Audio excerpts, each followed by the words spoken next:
আজি আমি গৈ আছোঁ মঙলদৈ ভকতপাৰাত ক্লাছ দিবলৈ। দেখিছে আমি স্কুটিৰে গৈছোঁ বাৰু।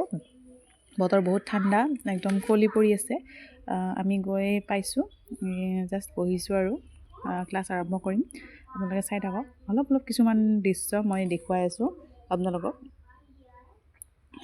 এয়া ক্লাছ কৰিবলৈ ৰেডি।